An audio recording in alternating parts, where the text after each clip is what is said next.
살아계신 하나님의 말씀 봅니다. 마태복음 24장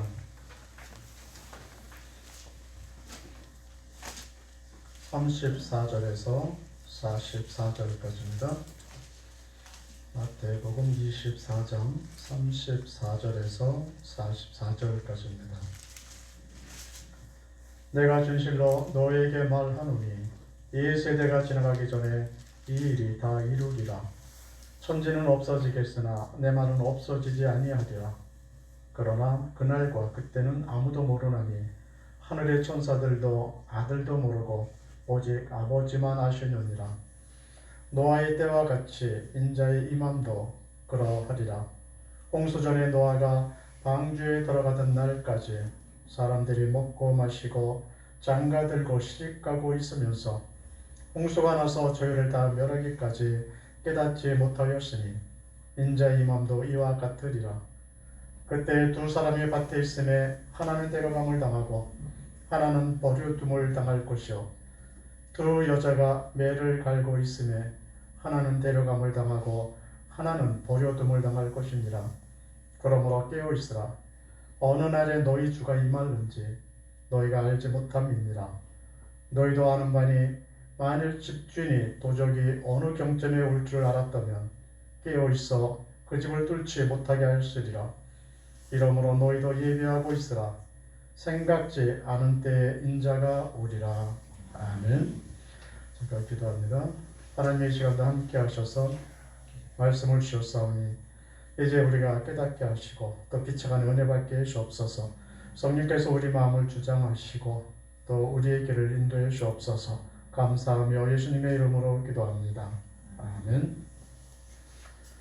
우리가 병원에 예약일을 잡아놓으면 그 사람은 좀 미리 준비를 합니다. 그래서 우리 병원에 가는 그날에 같은 시간에 약속이 잡히지 않도록 그 약속을 조절하기도 하고 또 우리들이 하던 일들을 좀 이렇게 뒤로 밀어놓기도 하죠. 또 위 내시경을 한다든가 또는 이 당뇨 검사를 하려고 하는 분들은 그날 아침을 먹지 않고 또 금식하면서 병원을 갑니다. 근데 우리가 이렇게 하는 것은 그날을 내가 분명히 알고 있기 때문에 내가 예약한 날 병원에서 내가 꼭 가야 된다는 날을 알기 때문에 이렇게 준비를 합니다. 근데 반면에 분명하게 일어날 줄은 알고 있지만 그때가 언젠지 모른다면 그것에 대해서 준비하는 일은 그렇게 쉽지가 않습니다. 그렇다고 내가 아무런 준비도 하지 않았다면 그날이 왔을 때 문제가 발생할 수도 있겠죠. 성경에서 보면 굉장히 많은 예언들이 성경에 기록되어져 있는데 다 성취가 되어졌습니다. 그러나 아직 성취되지 않은 하나의 사건이 있죠. 바로 이 사건에 대해서 지금 예수님은 우리에게 말씀을 해주고 계십니다. 34절에 보면 내가 진실로 너에게 말하노니 이 세대가 지나가기 전에 일이 다 이루리라. 하나 남은 이 사건, 바로 이 사건이 일어날 수 있다라는 사실을 우리에게 말씀해 주고 계시고 이것이 성취될 날에 대해서 우리에게 설명을 해주고 있습니다. 그럼 마지막 남은 하나의 사건이 뭐냐? 30절 후반절에 보면 그들이 인자가 구름을 타고 능력과 큰 영광으로 오는 것을 보리라. 예수님의 재림이 이제 마지막 남은 하나의 이 사건입니다. 그래서 이 사건이 성취가 되면 성경에 있었던 모든 사건들이 다 성취가 되는 겁니다. 근데 그 일이 있기 전에 예수님의 재림이 있기 전에 큰 재난들이 있을 것이라고 오늘 말씀해 주고 있고 그 징조가 하늘에서 보일 것이라고 우리에게 말씀을 해주고 있습니다. 그러니까 이런 일련의 과정, 예수님이 오시기 위해서 앞에 재난이 있고 하늘의 징조가 나타나고 그리고 모든 사람들이 보는 가운데 예수님이 오시는 그 일들이 분명히 우리 눈앞에 현실로 다가올 겁니다. 그런데 여기에 하나가 문제가 있습니다. 오늘 36절에 보면 그러나 그날과 그때는 아무도 모르나니 하늘의 천사들도 아들도 모르고 오직 아버지만 아시느니라. 그때를 아무도 모른다는 것이 우리에게 문제입니다. 언제 예수님의 재림이 일어날지, 언제 우리 가운데 예수님이 오시기 직전에 나타날 그 징조들이 나타나는지 우리가 쉽게 판단할 수도 없고 또 내가 결정할 수도 없다는 사실에 문제가 있습니다. 우린 마태복음을 좀 이렇게 읽어보다 보면 예수님이 오시기 전에 일어날 재난들에 대해서 설명하시는 부분들이 있는데 그런데 기근이나 또는 전쟁이나 전염병이나 이런 것이 있겠다라고 말씀을 하고 계시는데, 그런데 이것은 오래전에도 있어 왔고 우리가 어렸을 때도 있어 왔고 지금도 있는 그 사건들입니다. 그러니까 우리라고는 쉽게 예수님이 오시는 징조가 뭔지, 그 앞에 나타난 하늘의 징조가 무엇인지 내가 깨닫고 준비하는 일이 그렇게 쉽지가 않습니다. 그렇다면 우리가 어떻게 준비가 되느냐라는 것이 문제가 될 수 있고, 오늘 본문에서 예수님은 우리에게 어떻게 준비해야 되는지 이 부분에 대해서 설명을 해주고 있습니다. 이제 우리가 예수님의 재림을 기다리는 사람이라면, 정말 마지막 시대가 이 땅에 일어나고 심판이 있다는 사실을 믿는다면 우리가 이 땅에 살아가는 동안에 어떤 준비를 해야 되겠습니까? 첫 번째 우리에게 말씀해 주시는 것은 깨어있으라, 이렇게 말씀을 하십니다. 42절에 보면 그러므로 깨어있으라, 어느 날에 너희 주가 임하는지 너희가 알지 못함이니라. 예수님 재림하는 날을 알 수 없다면, 그렇다면 그때까지 잠들지 않고 깨어있어서 예수님 오시는 것을 쳐다보고 있으면 되지 않겠습니까? 그래서 깨어있으라 이렇게 말씀을 하고 있는데, 여기서 깨어있으라 하는 말씀은 우리가 자지 말고 눈 뜨고 있으라 라는 말씀하고는 전혀 다른 그런 내용입니다. 우리로 하여금 늘 정신 차리고 있어라, 정신을 놓지 말고 긴장하고 살아갈 것을 말씀하고 있습니다. 예수님이 재림하신다는 사실이 분명하다는 것을 마음에 담고 늘 살아갈 수 있어야 한다는 거죠. 만약 내 마음에 예수님의 재림에 대한 생각이 없다면, 이 세대가 끝나고 우리가 영원히 살 그 땅으로 옮긴다는 사실을 우리가 마음에 두고 있지 않다면 어떤 일이 일어날 수 있겠느냐, 이 부분에 대해서 예수님은 예로 들어서 설명을 해 주십니다.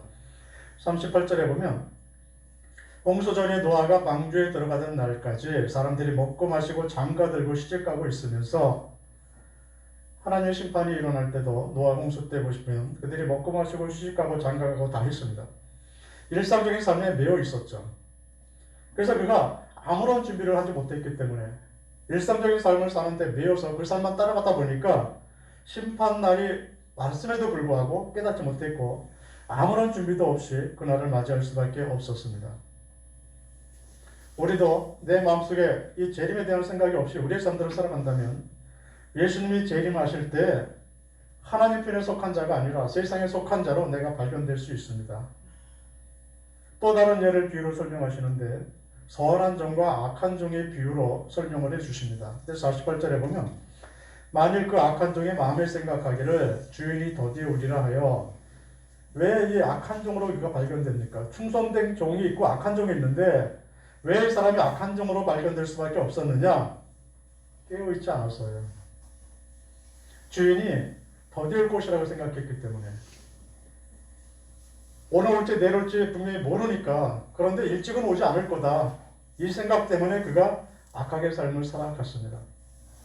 그러니까 깨어있어라는 것이 무엇인가를 예 두 개를 통해서 우리가 알 수 있는데, 깨어있어라는 말은 예수님이 재림하시는 날 내가 선한 종으로 발견되는 겁니다. 이게 깨어있는 거예요. 그러니까 이 땅에 살아가는 동안에도 내가 악한 종으로 이 세상에서 살아가는 것이 아니라 충성된 종으로, 선한 종으로 계속해서 살아가고 있으면 예수님이 오시는 그날에도 내가 선한 종으로 발견될 수가 있습니다. 그러니까 예수님이 더디 오실 거다, 이 생각이 아니라 언제 오실지 모른다라는 생각 속에서 늘 선한 종으로 살아갈 것을 우리에게 말씀해 주고 있습니다. 우리가 또 이 깨어있으라는 말 중에 하나는 시험에 들지 않도록 살아가라는 겁니다. 예수님 오시는 그날까지 시험 들지 말고 끝까지 그냥 선한 모습을 유지하고 살아갈 것을 우리에게 말씀해 주고 있죠. 데살로니가전서 5장 5절에 보면 너희는 다 빛의 아들이요 낮의 아들이라, 우리가 밤이나 어둠에 속하지 아니하나니, 이렇게 말씀을 하고 계셔요. 이것도 깨어있는 한 모습을 우리에게 설명해 주시는 하나님의 말씀입니다. 믿음 없는 자가 아니라 믿음 있는 자로 살아갈 것을 말씀하고 있는 거죠. 우리는 이제 더 이상 불순종의 아들도 아니고 마귀의 자녀도 아니기 때문에 어둠에 속해서 살아갈 필요가 없다는 겁니다. 우리 자신을 숨기면서, 내 행동을 숨기면서 살아갈 필요가 없다는 거예요. 마치 대낮에 우리의 삶들을 살아가는 것처럼 누가 나를 보더라도 부끄러운 일이 생기지 않도록 그렇게 주의하면서 살아가는 것이 깨어있는 삶이다 라고 우리에게 알려주고 있습니다. 우리는 지금 하나님의 자녀로 살아갑니다. 이 하나님의 자녀로 살아가는 일들을 끝까지 유지하는 것이 바로 깨어있는 삶의 모습이에요. 이 두 번째는 준비할 것을 말씀하고 있는데 44절에 보면 이러므로 너희도 예비하고 있으라. 생각지 않을 때 인자가 오리라. 이 말씀은 우리에게 어떤 힌트를 주고 계시냐면 예수님이 재림하시는 날을 내가 결정할 수 없다는 거예요. 내가 예수님이 언제 오신다고 아무리 철떡같이 믿고 있어서 그럼 그날 예수님이 오시느냐 아니라는 겁니다. 우리에게는 어떤 누구도 결정권을 못 가져요. 예수님 속히 오십소서라고 내가 기도한다 할지라도 그건 정말 예수님이 내일 오십니까? 그럴 수 없다는 거죠. 이 예수님이 오시는 날을 결정하는 분은 하나님 아버지 한 분밖에 안 계시다 라고 우리에게 분명하게 말씀을 해주고 있습니다. 우리가 이를 깨닫지 못하고 살아간다면 우리 믿음 생활에 실패할 수밖에 없죠. 열처녀에 비유해서 바로 이 준비하는 일에 대한 예를 우리가 볼 수 있습니다. 10명의 처녀 중에 5명은 슬기로운 처녀였고 나머지 5명은 미련한 처녀로 성경은 우리에게 말씀해주고 있습니다. 그런데 이들이 무엇 때문에 이렇게 갈라지느냐, 나눠졌느냐면 마태복음 25장 10절에 보면 저희가 살아간 동안에 신랑이 오므로 예비하였던 자들은 함께 혼인잔치에 들어가고 문은 닫힌지라. 지금 준비하는 일에 어떤 문제가 있었냐면 미련한 처녀들도 기름도 있었고 등도 있었죠. 슬기로운 처녀들도 기름도 있었고 등도 있었습니다. 그러니까 차이가 없는데 하나의 차이점이 있는 게 뭐냐면 미련한 사람들은 신랑이 오는 날을, 그 시간을 자기가 설정했습니다. 여기에 문제예요. 그 신랑이 오는 시간을 늦어도 이 시간까지는 올 거라는 생각 속에서 거기까지만 맞춰서 기름을 준비한 게 미련한 처녀고 언제 오실지 모르니까 신랑이 그것을 대비해서 또 다른 기름병 하나를 또 준비한 것이 슬기로운 처녀의 모습입니다. 그래서 우리에게 이런 모습을 통해서 무엇을 가르쳐 주느냐면 예수님은 생각지 않을 때 오는 것이지 지금 시대가 어수선하니까 지금 예수님이 오실 거다. 지금 뭔가 지진이 일어나고 있고 전염병이 퍼지니까 지금 예수님이 오실 거다. 그러니까 내가 딱 결정시켜 놓고 언제까지는 오실 거라는 그 한계 속에서 내가 준비하고 있다면 이 사람은 준비하지 못한다는 거예요. 우리는 이 기간이 얼마나 길지 또 언제 예수님이 정말로 오실지 전혀 알 수 없기 때문에 항상 똑같은 마음으로 더 예비하게 되는 것들이 넘치도록 준비할 것을 우리에게 말씀해주고 있습니다. 우리가 만약에 잠깐 동안만 내가 준비하고 삶을 살아간다면 올해 안에 예수님 오시겠지라고 지금까지만 한계되는 그 믿음의 분량만 갖고 있다면 우리 믿음에 실패합니다. 그래서 우리에게 믿음의 분량을 가지되 어느 정도 가질 것을 말씀하고 있느냐면 넘치도록. 지금이 아니에요. 지금 내가 신앙 유지하는 정도가 아니에요. 우리가 이렇게만 내가 지금 어려운 일이 있으니까 이것만 극복할 만한 믿음만 있으면 되겠다라고 생각하는 사람들은 실패하고 맙니다. 그러니까 넘치도록 준비하고 항상 준비된 상태로 살아갈 것을 말씀하고 있습니다. 만약 오늘 밤에 예수님 오신다 할지라도 내가 할렐루야 하면서 맞이할 마음이 지금도 있어야 되고 그런 믿음이 있어야 되고 내일은 조금 더 많이 준비되어 있어서 더 하나님 예수 그리스도의 오심을 내가 맞이할 수 있는 그 감격이 있어야 된다라고 우리에게 말씀해주고 있습니다. 세 번째는 하나님의 말씀을 믿고 살아갈 것을 말씀해주고 있습니다. 35절에 보면 천지는 없어지겠으나 내 말은 없어지지 아니하리라. 세상 것은 다 없어지고 말 겁니다. 내가 보는 하늘도 이 땅도 다 없어지고 마는데 그러나 오직 하나님의 말씀은 변하지 않고 계속 있을 겁니다. 그렇다면 우리가 마음에 두고 살아야 하는 것은 세상의 움직임이 아니라 하나님의 말씀이에요. 다시 오시겠다고 한 말씀 분명히 이루어지죠. 그렇다면 우리가 그 시간만 모를 뿐입니다. 반드시 올 사건이라면 그때에 대해서 하신 말씀들을 마음에 두라는 거죠. 그래야 실수하지는 않습니다. 마태복음 24장 24절에 보면 거짓 그리스도들과 거짓 선지자들이 일어나 큰 표적과 기사를 보이어 할 수만 있으면 택하신 자들도 미혹하게 하리라. 하나님의 말씀을 마음에 두고 살지 않는 사람들은 바로 이런 거짓 그리스도와 거짓 선지자들에게 위해서 내가 미혹되고 시험 들고 넘어질 수밖에 없음을 말씀해 주고 있는 겁니다. 이들은 하나님의 말씀이 아니라 우리를 무엇으로 유혹하느냐면 표적과 기사들, 이적들을 가지고 우리를 유혹합니다. 근데 사람들은 하나님의 말씀을 마음에 두고 그 말씀을 붙들고 살아가는 그런 사람들보다는 내 눈앞에 뭔가가 보여지고 내 눈앞에 뭔가가 나타나면 그것을 더 따라가려고 합니다. 뭔가 신비한 것이 내 눈에 보이면 그것에 더 관심을 갖게 마련해요. 여기서 우리가 실패할 수 있다라고 말씀해 주고 있습니다. 시편 119편 105절에 보면 주의 말씀은 내 발의 등이요 내 길의 비침이다. 우리가 지금 살아가는 길은 우리가 그냥 이 발견 시대에 우리가 살고 있는 것이 아니라 세월이 가면 갈수록 점점 어두워지는 세상에 우리가 살아갑니다. 우리가 세월이 간다는 것은 영적으로 어두워지는 것을 의미하는 것이지 더 나아지는 삶을 바라보고 살 수가 없어요. 이렇게 점점 어두워지고 있는 이런 세상 속에서 내 마음에 말씀이 없다면, 말씀을 두고 살지 않는다면 마치 어두운 길을 빛 하나 없이 걸어가는 사람하고 똑같습니다. 아무것도 보이지 않는 길을 우리가 어떻게 찾아가겠습니까? 넘어질 수밖에 없고 거기다 잘못하면 내가 실족할 수밖에 없는 것이 바로 이 마지막 시대에 살아가는 우리들의 삶의 모습이에요. 그럼 무엇만이 우리 길을 비출 수 있느냐? 하나님의 말씀만 비출 수 있다는 거죠. 그래야 내가 시험을 피해갈 수 있고 미혹거리를 피해갈 수 있고 나를 넘어지게 하는 모든 요소들에서 내가 승리할 수 있다라고 오늘 말씀해 주고 있습니다. 미혹 속에서 타락하지 않고 믿음을 지킬 수 있는 사람은 말씀을 듣고 위지하는 사람들입니다. 마지막 시대를 우리가 판단할 때도 어떻게 판단합니까? 사람들이 이러니까, 누가 예언가가 이러니까 이런 것이 아니라 하나님의 말씀에 위지해서 하나씩 하나씩 체크해 보라는 거예요. 예수는 분명 이 땅에 다시 오십니다. 30절을 보면 그때에 인자의 징조가 하늘에서 보이겠고 그때 땅의 모든 족속들이 통곡하며 그들이 인자가 구름을 타고 능력과 큰 영광으로 오는 것을 보리라. 재림에 하시는 이런 징조들은 누구만 볼 수 있느냐? 이 땅에는 모든 사람들이 다 보는 게 아니에요. 이 땅에 있는 사람이 다 보는 것은 예수님이 오시는 천군 천사와 함께 오는 모습만 보는 것이지 이 땅의 마지막 징조들이 나타나는 것을 누구만 볼 수 있느냐? 깨어있고 준비된 자만 볼 수 있다는 거죠. 그러니까 정말 말씀으로 잘 준비되지 못하고 마지막 시대에 준비 못한 사람들은 어떤 큰 징조가 나타나도 우리가 알지 못하는 겁니다. 예수님이 오시는 징조가 분명히 다 눈에 보이는데도 불구하고 그들은 알지 못해서 그래서 먹고 마시고 시집가고 장가들 수밖에 없는 이런 일상적인 삶에 매여서 똑같은 삶을 살 수밖에 없다라고 우리에게 말씀을 해주고 있는 겁니다. 깨어있지 못한 사람들은 그날에 통곡하게 됩니다. 40절에 보면 그때 두 사람이 밭에 있으며 하나는 데려감을 당하고 하나는 버려둠을 당할 것이야.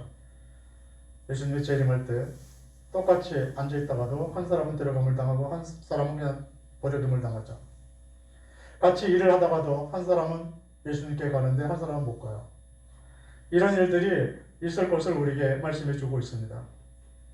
우리가 똑같이 일상적인 삶을 살다가도 한 사람은 예수님이 재림하시는 날 웃을 수 있는 사람이 있고 한 사람은 통곡하는 사람이 있다라고 우리에게 말씀해 주고 있습니다. 제가 우리는 어떤 사람으로 살고 계십니까? 그날이 올 것을 정말 예비하며 그날이 온다는 사실을 믿으면서 지금 살아가고 계십니까? 우리가 생각하지 않을 때 예수님이 오실지라도 아무런 문제가 일어나지 않는 우리 마음에 전혀 요동이 일어나지 않는 그런 삶을 우리가 살아갈 수 있어야 합니다. 31절 후반절에 보면 저희가 그 택하신 자들을 하늘 이끌세서 저 끝까지 사방에서 모으리라. 예수님 오시면 그 중에 준비되고 깨어있는 자들을 천사들을 보내서 다 모으시겠다라고 말씀하고 있습니다. 그래서 우리를 좀 더 다 한자리에 모아서 우리를 구원해 주시는 역사가 일어나게 되는데 깨어있는 자들은 예수님이 나를 부르실 때 내가 대답할 수가 있어요. 그러나 깨어있지 못한 자들은 그 부르심에 대답할 수가 없어서 예수님을 맞이하지 못하는 겁니다.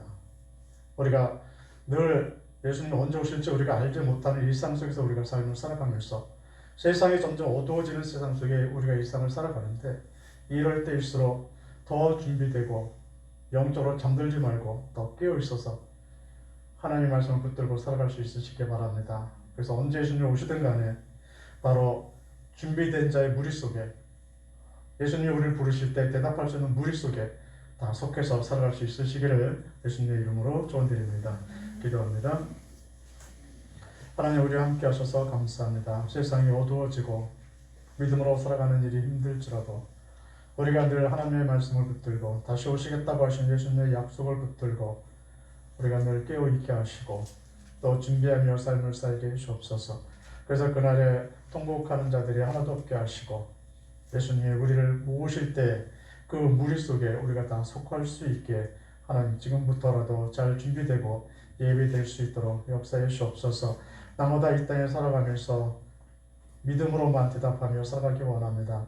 도로시게 믿음을 도하여 주옵시고 늘 성령 충만 말씀 충만할 수 있도록 역사해 주옵소서.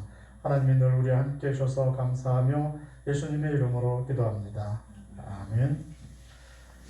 전성 164장입니다.